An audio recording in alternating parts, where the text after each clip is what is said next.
Listo. Bueno, pues buenos días, buenas tardes o buenas noches, dependiendo del horario que nos estén escuchando, sintonizando. Bienvenidos a un capítulo más de esta emisión, de este espacio plural donde buscamos pues que compartan su opinión desde distintos puntos de vista, desde distintas realidades, desde distintos contextos. Y hoy tenemos un invitadazo, la verdad que un amigo que quiero y admiro bastante. Antonio, muchas gracias por estar un ratito acá con nosotros, gracias por darnos la oportunidad de escucharte y de, sobre todo, de exponer aquí tu valiosa opinión, güey, que aparte sabes de un chorro de temas y sabes un chorro de cosas. Y pues gracias, carnalito, por este ratito que vas a estar acá conmigo. Ahora no va a estar Iván, pero voy a estar yo. Y pues, si gustas presentarte para que te conozca más o menos la audiencia, quién eres, a qué te dedicas brevemente. Y pues muchas gracias, amigo. Hola, muchas gracias a ti, carnal. Reitero el gusto por verte allá desde el lugar en que has adoptado como tu casa. Y bueno, pues mi nombre es Antonio de Ángeles, Yowalmit, tengo 23 años llamándome Yowalmit. Así lo decidí hace 23 años cuando decidí dedicarme casi de lleno a la investigación de la cultura autóctona de México, particularmente la náhuatl, ¿no? De manera multidisciplinaria, desde lo antropológico, desde lo histórico, desde lo que es precisamente la tradición y desde lo que es psicología, que es el área que yo estudié. Yo soy psicólogo de formación y bueno, pues eso me ha obligado a estudiar interdisciplinariamente lo cultural y lo social de nuestro México y por supuesto del México contemporáneo, ¿no? Que es lo que nos compete sobre el tema que vamos a hablar. Gracias nuevamente, carnal, por la invitación. Oh, gracias a ti, amigo. Y bueno, yo sé que has estado ahí en movimientos, en activismo social importante, aparte de lo que te dedicas.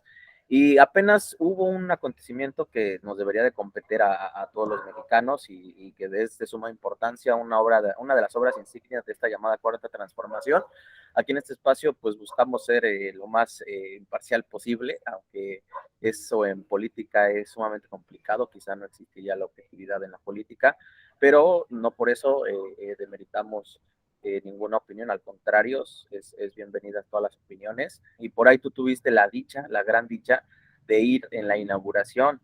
Entonces, este día tan importante que aparte se conmemora el natalicio de Benito Juárez, tú estuviste ahí, tuviste la oportunidad de estar en el live. Por favor, cuéntanos tus impresiones, cuéntanos tu experiencia y cuéntanos si realmente está tan chido como se ven las fotos, si realmente es esta magna infraestructura de internacional que tanto dice Andrés Manuel. Pues cuéntanos tus impresiones, cuéntanos cómo te fue, carnal.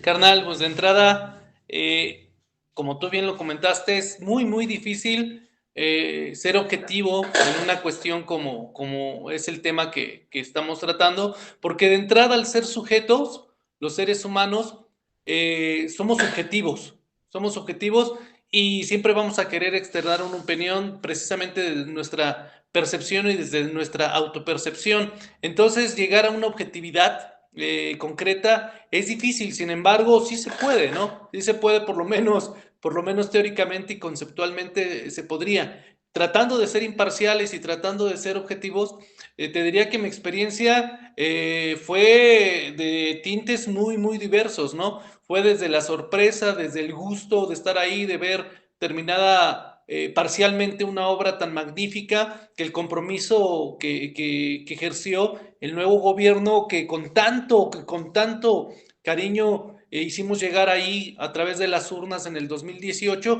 y con tanta necesidad después de 90 años de una dictadura de partido, pues fue absolutamente reconfortante ver esta obra que fue una de las grandes promesas de campaña de Andrés Manuel, verla cristalizada, aunque no terminada, ¿no? En ese sentido, te podría decir, empezando por algo que me gusta, ¿no? El museo, el Kinamatsin, que es el lugar de los huesos antiguos o de los huesos grandes, que sería la traducción correcta en lengua náhuatl, aunque ahí lo están traduciendo como tierra de gigantes. Es un museo que para los que gustamos de la paleoantropología o de la paleontología, pues es un paraíso, literalmente, ¿no? Hay miles de osamentas que tienen que ver con nuestro pasado prehistórico, que es riquísimo, particularmente en este país que es México, que además nos permite esclarecer de muchas maneras los mitos que hay sobre nuestro continente, ¿no? Porque mucha gente o la mayoría de la gente ignora que los animales que pensamos que son propios de Asia y de África, pues realmente migraron de este continente durante la última gran glaciación que se dio en la Tierra en el hemisferio norte, ¿no? La glaciación que le llaman en Europa Bear y que los estadounidenses llamaron Wisconsin. Pues esa última glaciación en su última etapa o periodo glacial de menos frío, pues aproximadamente entre 20 y 12,000 años, migraron todas esas especies que hoy sabemos que existen en Asia, en África, pero que son propias de América y que podemos ahora disfrutar y que podemos gozar en un lugar tan bellísimo como es el Museo Kinamatsin en el aeropuerto. De entrada, ese lugar es fascinante, es bellísimo. Hay unas salas que están muy bien logradas, muy bien curadas por la gente que trabajó allí.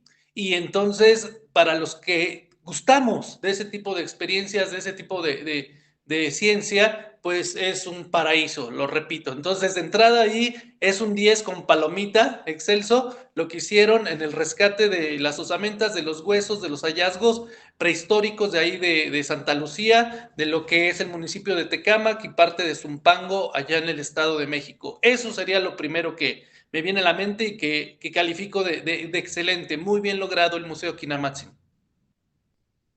Oye, qué padre. La verdad es que yo estaba viendo imágenes de precisamente del museo. Se ve muy padre, ¿eh? Se ve un museo muy, muy bonito. Y aparte, pues que es significativo que en plena construcción hayan encontrado estos restos y que le hayan puesto pues un museo y todo lo que simboliza todo ello. Y pues bueno, de entrada ahí una palomita. Pero a ver, a mí me gustaría saber qué falencias tiene este aeropuerto. Y si nos puedes platicar, porque hace rato se cortó un poquito la llamada, si nos puedes platicar acerca del nombre de Felipe Ángeles, que le pusieron el nombre a este aeropuerto, ¿nos puedes dar ahí una platicadita de quién fue? A ti que tú que eres un experto en historia, amigo. No, no soy un experto en historia, pero sí gusto mucho de la historia. Te digo que como formador interdisciplinario de la cultura autóctona de México, tengo que ir del pasado a lo presente, ¿no? Y tengo que explorar en varios contextos, en el social, en el cultural, en diferentes aspectos históricos de alguna etapa en específico. Entonces, por supuesto que la historia de la Revolución Mexicana no me es ajena, ¿no? En el asunto de mi trabajo metodológico y pedagógico. Y por supuesto, en este caso me es más entrañable el nombre de Felipe Ángeles, que para mucha gente es un absoluto desconocido, pero que yo te podría adelantar que mi madre preciosa, era de Hidalgo, era de un lugar entre Zacuatilpan, Lolotla y Molango, que ahí está toda la familia de Felipe Ángeles. Su primo hermano de Felipe Ángeles, Tomás Ángeles, fue mi tío abuelo, esposo de mi abuela, Victoria Castro. Entonces mi tío abuelo fue Felipe Ángeles. ¿Quién fue Felipe Ángeles? Felipe Ángeles fue un general formado en la institución del Ejército Constitucional de 1910, de 1909, se formó en Francia y posteriormente, al ser traicionado por Victoriano Huerta y por el embajador Wellington y por la embajada de Alemania en México, Victoriano Huerta mata a José María Pino Suárez, el vicepresidente, y al presidente Francisco I. Madero, que bueno, hay que decir que su actuación fue muy errática, pero en ese lugar donde fueron hechos presos estaba Felipe Ángeles, al que respetaban muchísimo. Victoriano Huerta le tenía un poco hasta de miedo,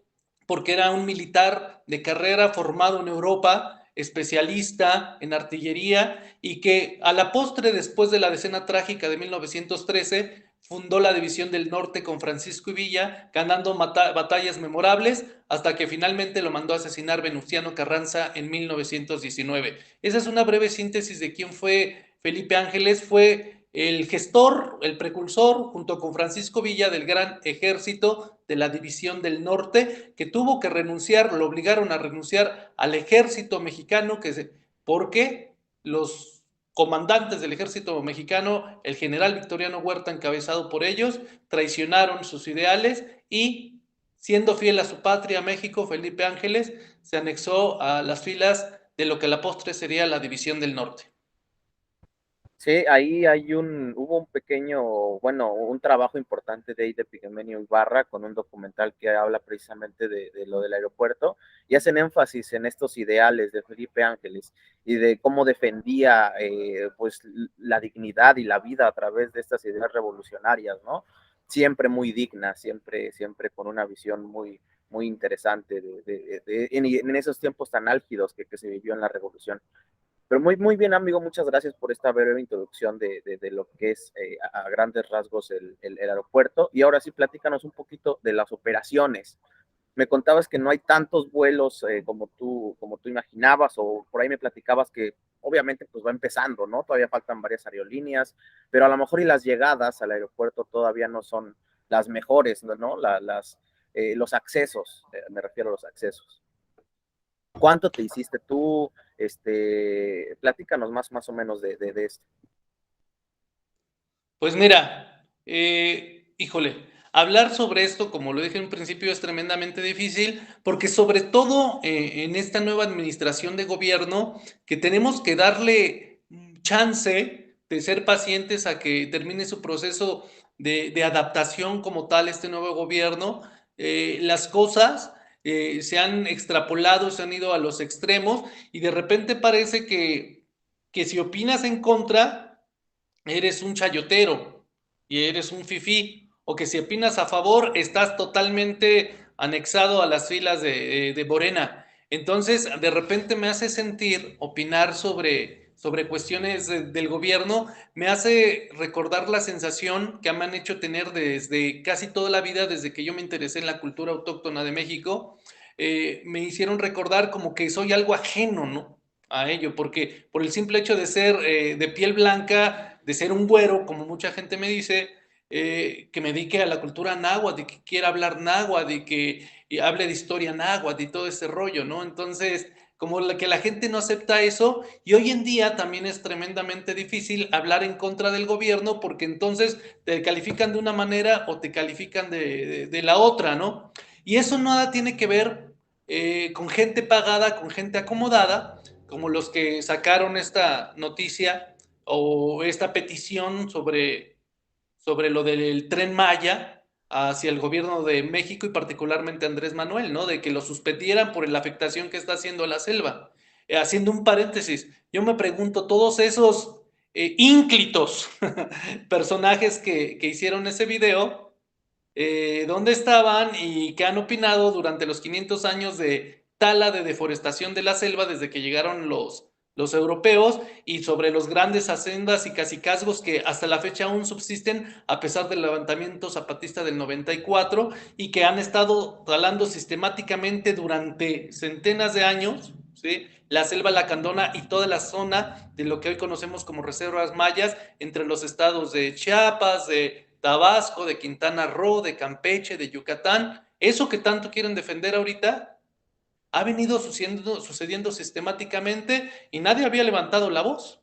Entonces, te digo, en ese contexto, por eso te digo que resulta definitivamente difícil dar una opinión que pretenda ser objetiva cuando parte del sujeto. Sin embargo, me voy a detener y solamente me voy a dedicar a describir lo que yo viví, lo que yo observé, como lo que te describí hace rato, ¿no? El Museo Kinamatsin es una palomita enorme, es un gran acierto, se lograron muy bien la curandería de las salas, el ordenamiento de las mismas, y es una paloma enorme.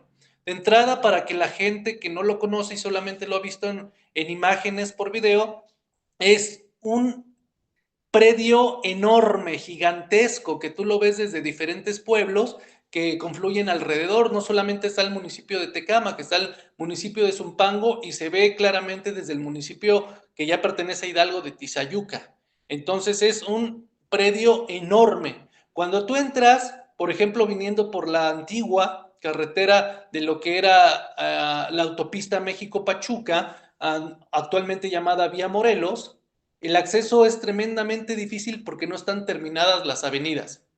Sin embargo, cuando llegas a la altura de Tecámac, del pueblo de Tecámac, está la entrada TER 1, que es la terminal 1, donde puedes entrar y tienes que entrar a vuelta de rueda en tu transporte privado porque no se permite ir a más de 10 kilómetros por hora. Es decir, que si tú entras por Tecámac, ¿sí?, que le llaman la puerta TER 1, o si entras por Zumpango, por la puerta 9 que se clausuró el día 21, tú para llegar a la terminal del aeropuerto te vas a hacer alrededor de 25 minutos, media hora, por la restricción de velocidad que hay al ingresar. De entrada, ahí hay una falencia, sin contar que ninguna de los accesos de las avenidas que fueron prometidas y que fueron anunciadas está terminada, ¿no? Ninguno de los accesos está terminado, todavía están en obras todos los accesos. El tren, que es el tren que va a partir de acá de la estación de Buenavista, en el centro de la Ciudad de México, la antigua estación de ferrocarriles, preciosa estación de ferrocarriles de Buenavista, de ahí va a partir el tren suburbano que va a llegar al centro del aeropuerto. Todavía no está concluido. Cuando se concluya va a ser una hermosura porque va a parecer aeropuerto de Europa, porque la terminal va a estar exactamente en medio de la terminal de aviones y va a ser muy bello, pero aún no está terminada. Entonces, empezando en la descripción del lugar, cuando nosotros observamos ese enorme predio, vemos que la distribución está muy alejada un edificio del otro o un complejo del otro. Vemos que ya está terminado el hotel, que no es un hotel comercial, no es un hotel de marca, es el hotel donde se hospedan las Fuerzas Armadas de México, los grandes mandos, y solamente es para las Fuerzas Armadas. Ese hotel está al interior del aeropuerto, está terminado, pero solamente es para las Fuerzas Armadas. El hotel que posteriormente van a construir, que va a ser para todo el público, no se sabe si va a estar dentro del complejo, pero todavía ni siquiera se empieza. Entonces, eso pues todavía es algo pendiente, ¿no? Tenemos el Museo de la Aviación, es algo bello también. No es tan espectacular como el del Kinamatsin, pero es un museo muy bello, muy didáctico para la gente que quiera ir porque va a tener que sufrir la experiencia de volar en un simulador, porque va a tener la experiencia maravillosa de subirse a aviones como los Hércules que son de carga, aviones comerciales que fueron en su momento y hasta aviones de la Segunda Guerra Mundial que están ahí exhibidos y que además los fines de semana cuenta con la presencia y con la guía personalizada del director general del Museo de la Aviación, que es un tipo espectacularmente simpático, muy didáctico y que constantemente está haciendo alusión a su edad, porque dice, estos aviones que yo volé en mi momento, ¿sí?, ahora resulta que ya están aquí como monumentos de museo. Eso me recuerda que ya no soy tan joven. Entonces es una persona muy simpática y hace muy amena la visita y eso también es un 10 para la gente de ahí del museo. Sin Oye, amigo, embargo, ahí no sí, está el avión este que iban a rifar. Lo hubieran ya puesto, aunque sea ahí de exhibición, güey, que ni rifaron, ni vendieron, ni regalaron. Ahí no todavía sigue. está. No está y me gustaría que estuviera para que viéramos los interiores, el lujo de los interiores, ¿no? Para quienes lo vimos estacionado aquí en el aeropuerto de la Ciudad de México en el Benito Juárez, para quien lo vimos desde afuera y después vimos los lujos con los que contaba, hubiera sido una maravilla contar con él. Pero realmente todos los aviones que hay, ¿sí? No demeritan, ¿eh? Es un espectáculo, porque además, les digo, repito, es tan enorme el predio que está lleno de glorietas, es como si anduviéramos en una pequeña gran ciudad al interior del aeropuerto. Entonces está lleno de glorietas y cada glorieta está representada y está coronada por un avión de diferente año, de diferente modelo, de diferente uso. Helicópteros de combate como helicópteros para apagar incendios, helicópteros de bomberos, etcétera. O sea, eso es maravilloso, las glorietas son maravillosas. Por supuesto, la glorieta principal está frente a la terminal aérea y es un gran monumento a Felipe Ángeles.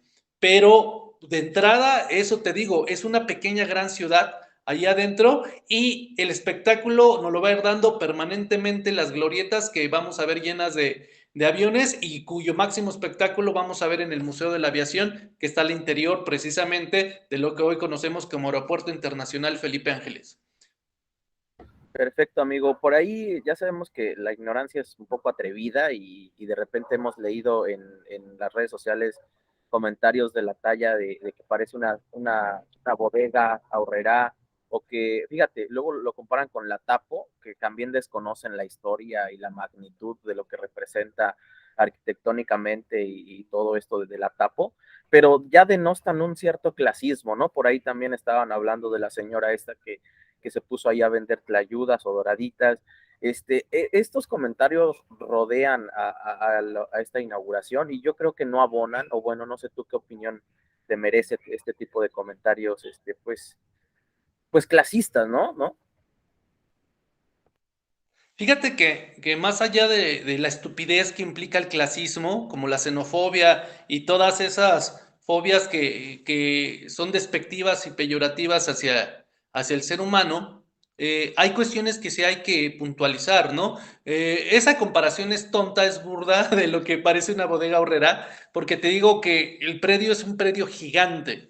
Y se hace más gigante cuando te hacen rodar a 10 kilómetros por hora, ¿no? Cuando ingresas por cualquiera de las puertas. Entonces se hace enorme ese asunto.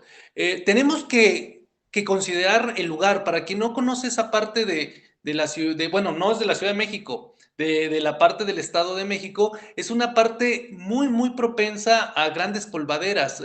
Hay un proceso de deforestación muy fuerte que se generó con la llegada de los españoles, donde talaron todos los bosques del Altiplano Central y del Valle de México y que llegaban hasta allá, hasta esos actualmente municipios de Tecámac, de Zumpango, el Gran Lago de Zumpango, que era parte de las afluentes del Gran Lago de Texcoco, hoy ya tiene un complejo muy pequeñito comparado con lo que es el lago de Texcoco, que era un gigante. Entonces, un proceso de deforestación ha implicado que se levanten grandes polvaderas.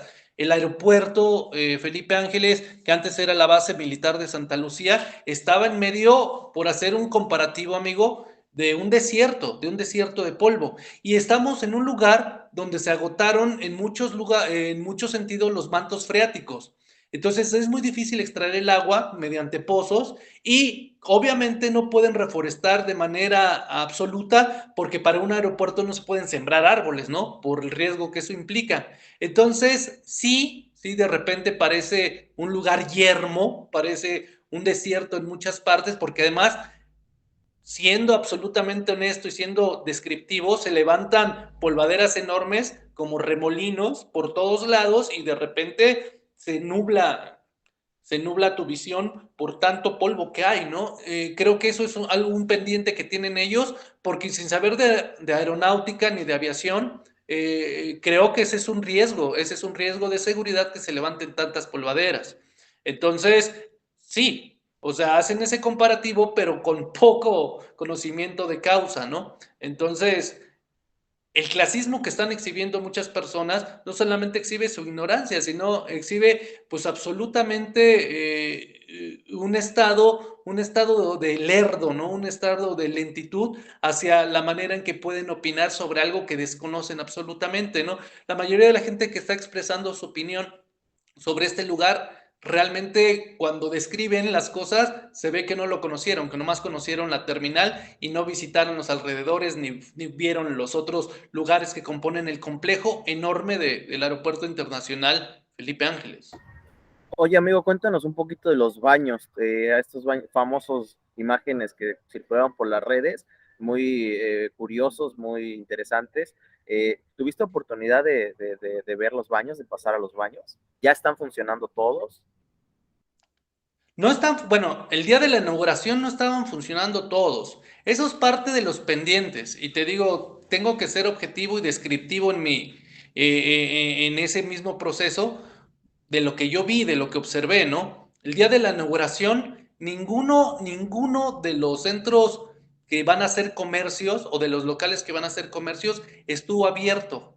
¿Por qué? Porque simple y sencillamente no hubo tiempo para abrirlos, para los que ya compraron local y otros, muchos, no se han vendido. Entonces no hubo comercio, es por eso que tuvieron que habilitar a la señora de las doraditas o de las tostaditas que estuvo vendiendo ahí, como al interior del mismo del aeropuerto, la misma señora de las doraditas cuando terminó sus doraditas, que además le duraron una hora, se le vendieron muy rápidamente, las habilitaron en uno de los pasillos del aeropuerto para vender artesanía. Entonces, esos locales, 3 de esos locales fueron habilitados para vender artesanía con gente que llegó aparentemente, espontáneamente, a vender sus artesanías al aeropuerto, ¿no? Eso es algo bien importante de decir, porque el aeropuerto se inauguró sin comercios, el aeropuerto se inauguró sin salas, ¿sí? Para la recepción de equipaje, ¿sí? Y los pases de abordar para los vuelos que surgieron, se tuvieron que habilitar otros espacios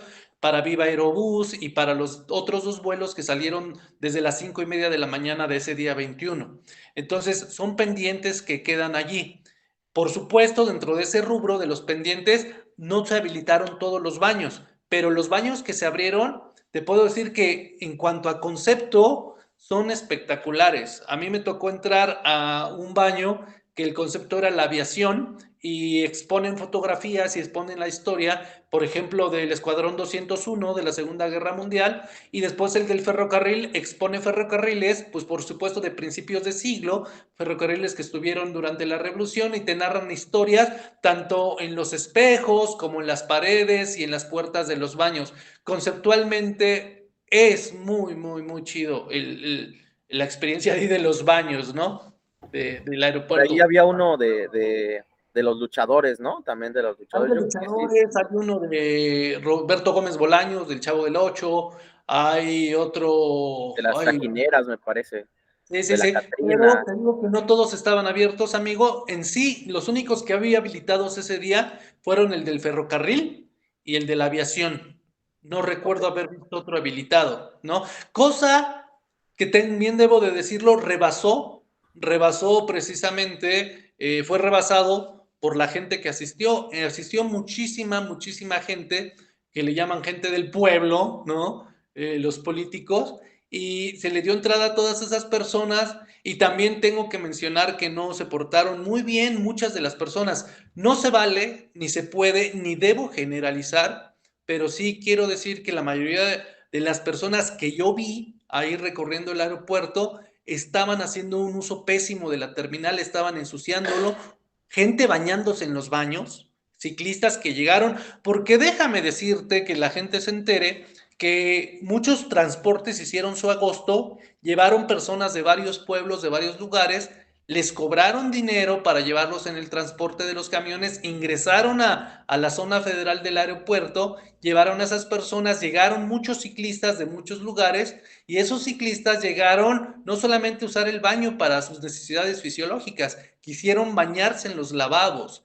A falta de señalización y de botes de basura, porque no hay botes de basura en la terminal del aeropuerto, la gente decidió que era buena idea tirar su basura en el piso y en los mostradores del aeropuerto. Y eso creo que sí se tiene que señalar, se tiene que decir. Yo me acerqué en un momento con la primera dama, que ya no existe esa investidura, pero estaba ahí platicando con personas, no, fui rodeada por varias personas, entre ellas yo, y sí le llamamos la atención sobre eso, y quiero decirte que ella se mostró avergonzada, ¿no? Se mostró avergonzada de eso que estaba sucediendo. Por supuesto, se le llamó la atención a las personas que tenían que llamarse la atención, pero no era suficiente, amigo. El hecho de la educación del pueblo es un rubro que todavía tenemos pendiente, de la cultura del pueblo sigue pendiente ese rubro y se tiene que hacer mucho para trabajar en ello.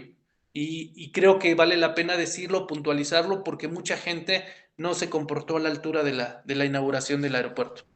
magnífico, magnífico este punto que nos das. Qué buen punto y pues qué penoso que haya este tipo de cosas, ¿no? En una inauguración de algo tan importante. Y también debería de haber espacio en los medios de comunicación para hablar de este tipo de cosas que son totalmente reprobables, amigo.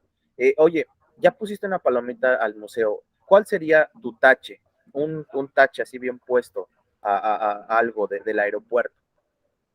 El tache principal, el más grande y que se tiene que recriminar, es que las arterias de llegada todas están inconclusas. No hay transporte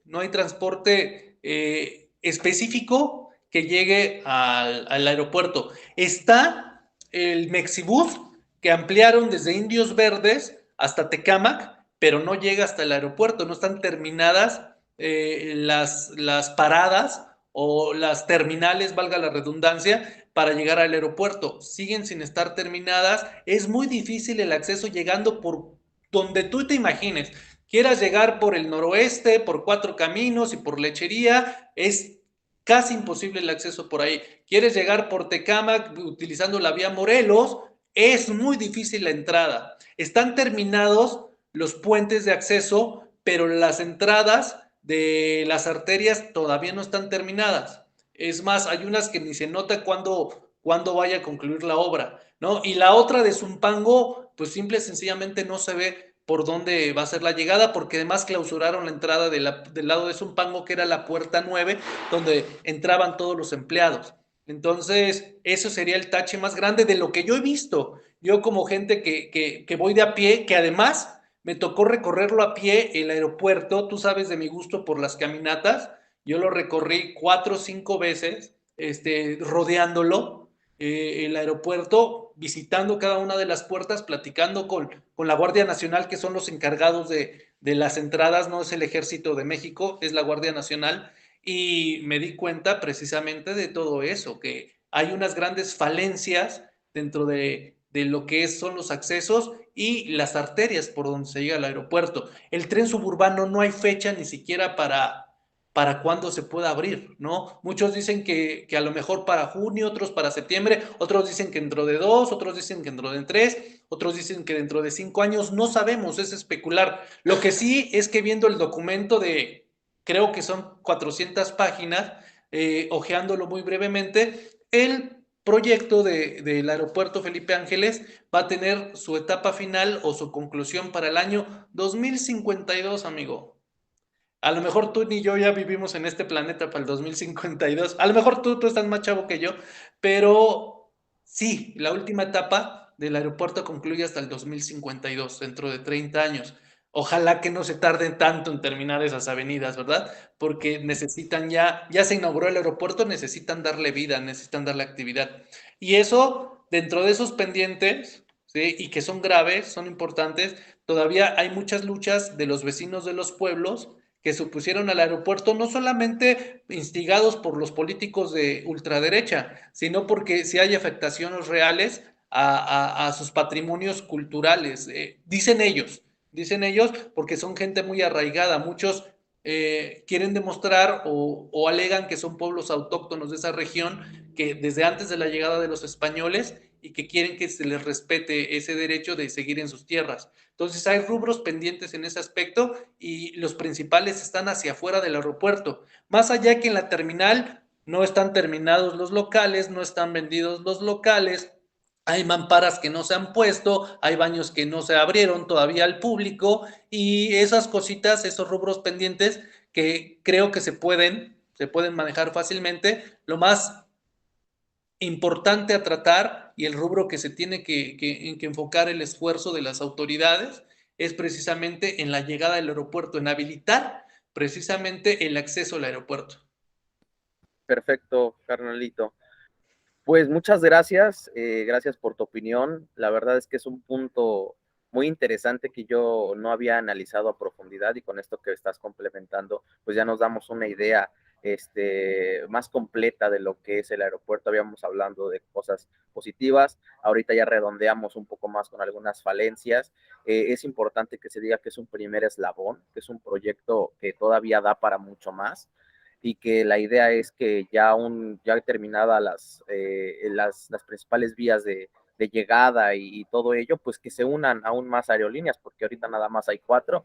La verdad es que se necesitan más incluso incentivos para ir a aerolíneas internacionales, que ahorita nada más hay una, que es para Venezuela, pero por ahí se estaba platicando de la Delta, que para Estados Unidos. En fin, es un primer eslabón, se entregó en tiempo, se entregó en forma, son más las cosas buenas, podemos decir que son más las cosas positivas que a lo mejor los detalles. Pero ahorita ya con tu participación, amigo, con tu charla, con tu punto de vista, pues redondeamos esto del aeropuerto. Pues te agradezco, vamos a platicar algo ya, comentarios finales, algo que tú nos quieras aportar, algo que tú nos quieras decir, algo que nos quede ahí por ahí olvidado. Y pues agradecerte, amigo, agradecerte, ya se está cumpliendo el tiempo del podcast. pues qué chido que estuviste aquí un ratito conmigo, güey. Y me gustaría verte en abril por acá, amigo, para seguir platicando y seguir ahí con nuestros proyectos que tenemos. Sí, ojalá que eso último que dice se cumpla y que no se queda solamente ahí en la visita a Veracruz. Tenemos un pendiente ahí a un estado vecino que es hermoso, ¿no? Eh, sí, dejar muy claro a la gente que es un proyecto que se concluyó, que se entregó en tiempo, y yo difiero un poquito en forma por todas esas falencias que hemos descrito y que seguramente hay más, ¿no? Tuve la oportunidad de estar platicando ahí con algunos ingenieros que hablaban de cuestiones técnicas que solamente en los rubros técnicos que manejan los ingenieros son más comprensibles, pero que a mí me dejaron claro que todavía hay muchos pendientes, ¿no? Ahí hacia el interior del aeropuerto, más allá del exterior, que ellos no son los encargados. Me parece que también hay gente de los municipios trabajando en ello, en las avenidas, y que yo entiendo, ¿sí? Que por ahí también hay un poco de sabotaje, hay complot, como diría Andrés Manuel, porque muchas de las obras que se tendrían que haber terminado en tiempo y forma, nos consta, a mí que me tocó ir docenas de veces ahí hacia el aeropuerto en los últimos 3 años desde que se empezó a construir, me consta y de primera mano puedo constatar y afirmar que las autoridades de los municipios vecinos alentaron, ralentizaron y atrasaron intencionalmente las obras, ¿no? Lo veo como ciudadano, porque me tocó pasar muchas veces por esas arterias y me tocó ver eso, que las obras muchas veces estaban totalmente paradas porque el municipio no trabajaba en ellas. Entonces, no sé, a lo mejor sospechando y pensando mal, ahí actuaron de mala fe, de mala onda, ¿no?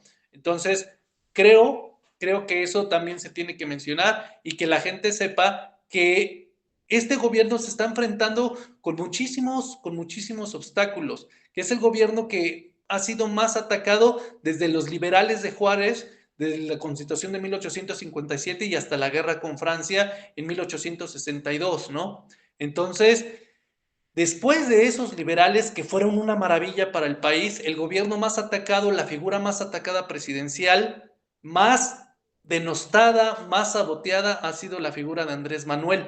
Y eso no implica que entre en una defensa ultranza, hay que ser objetivos. Hay cosas que se tienen que mejorar, definitivamente se tienen que mejorar, pero no lo vamos a hacer solamente opinando. Hay que entrar en la acción y hay que ser objetivos en ese asunto, ¿no?